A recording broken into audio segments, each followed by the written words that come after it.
नीरज, ये जो जिक्र किया गया है यहाँ पर, अमेरिका की जो वेबसाइट है, जो इनका ऑफिस है पब्लिक अफेयर्स का, उस पर तो इसमें पाकिस्तान जो पल्ला झाड़ने की कोशिश कर रहा था उसे अमेरिका ने भी कहीं ना कहीं बेनकाब किया। नीरज।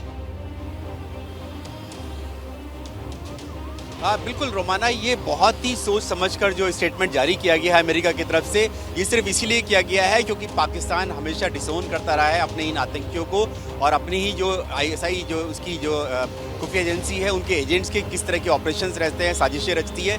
इसीलिए उन्होंने साफ तौर से लिखा है कि भले ही ये कनाडा में रह रहा हो लेकिन ये मूलतः रूप से जो नागरिक है पाकिस्तानी है। हमने देखा कि पाकिस्तान के विदेश मंत्रालय ने साफ तौर से पल्ला झाड़ लिया, लेकिन ये कहीं ना कहीं दर्शाता है कि अमेरिका को भी पता है कि पाकिस्तान की ये कॉन्स्पिरेसी थी। पाकिस्तान की जो सरकार है, पाकिस्तान की खुफिया एजेंसी है, उन्होंने नॉन स्टेट एक्टर्स यानी कि लश्कर तैयबा और हुजी के साथ मिलकर इतनी बड़ी जो हमले की जो साजिश थी वो रची थी भारत पर हमला करने के लिए। और ये सोची समझी साजिश थी कि अमेरिका यानी कि विदेशी नागरिकों को भी मारा जाए ताकि जो है जो संदेश है वो पूरी दुनिया में जाना चाहिए। लेकिन ये उल्टा दाव पड़ गया। ये दरअसल पाकिस्तान ने सोचा नहीं था कि इसकी कॉन्स्पिरेसी का खुलासा हो पाएगा कि किस तरह से आईएसआई ने और ये डेविड कॉलमैन हेडली जो कि अमेरिका में और कनाडा में तहव्वुर हुसैन राणा ये बैठकर इस पूरी साजिश को रच रहे थे।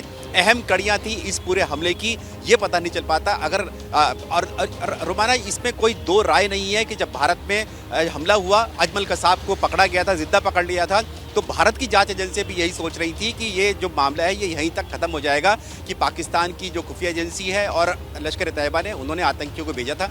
लेकिन जब कोपेनहेगन का मामला खुला, जहां पर हम लोग जानते हैं कि कोपेनहेगन में एक न्यूज़पेपर के खिलाफ जो था उनके संपादक की हत्या की साजिश रचने की कोशिश की गई थी, उसमें जब डेविड कॉलमैन हेडली और तहव्वुर हुसैन राणा का नाम आया तब जाकर साफ हुआ कि ये जो था पाकिस्तान के स्टेट एक्टर्स का काम है जो कि पूरी दुनिया में आतंक फैला रहे हैं, क्योंकि पाकिस्तान ही एपिसेंटर है आतंकवाद का। आप रहिए मेरे साथ, मैं लौटूंगी आपके पास। देखिए, कुल मिलाकर अब बारी आ गई है तहव्वुर राणा के हिसाब होने की। इसी को लेकर विस्तार से आपको कुछ और खबरें दिखाते हैं।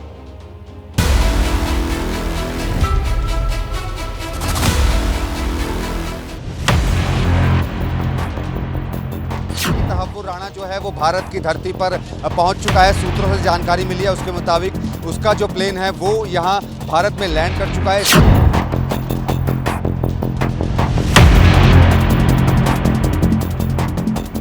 जो तहव्वुर राणा है, जो तस्वीर नजर आ रही है इसमें तहव्वुर राणा ने वो ड्रेस पहनी है जो ड्रेस अमेरिका के कैदियों को दी जाती है। आप देखिए ध्यान से, अगर देखेंगे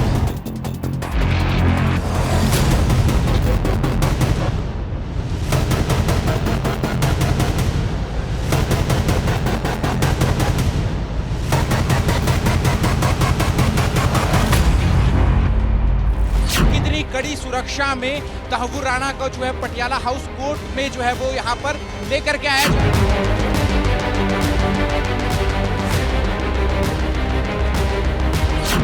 पटियाला हाउस कोर्ट की तरफ से एनआईए को जो है वो तहव्वुर राणा की 18 दिनों की कस्टडी जो है वो दी गई है।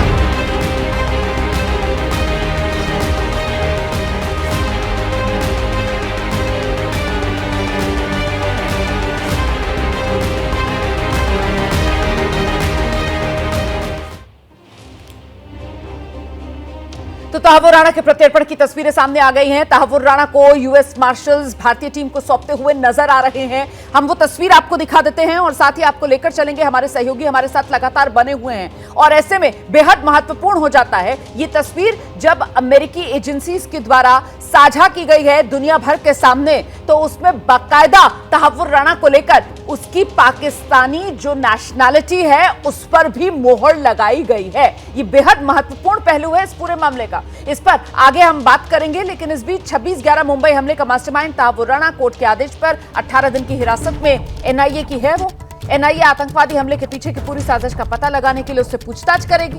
तहव्वुर राणा पर एनआईए सूत्रों के हवाले से बड़ी खबर, एनआईए के अधिकारी पूछताछ के लिए पहुंच रहे हैं। जैसा कि हमारे सहयोगी मनोज वर्मा अभी बता रहे थे कि अधिकारियों के पहुंचने का सिलसिला शुरू हो गया है। अब जो जानकारी मिल रही है वो ये कि एनआईए के 12 अधिकारियों की एक टीम है जो पूछताछ करेगी और सुबह 11 बजे से तहव्वुर राणा से पूछताछ शुरू होगी।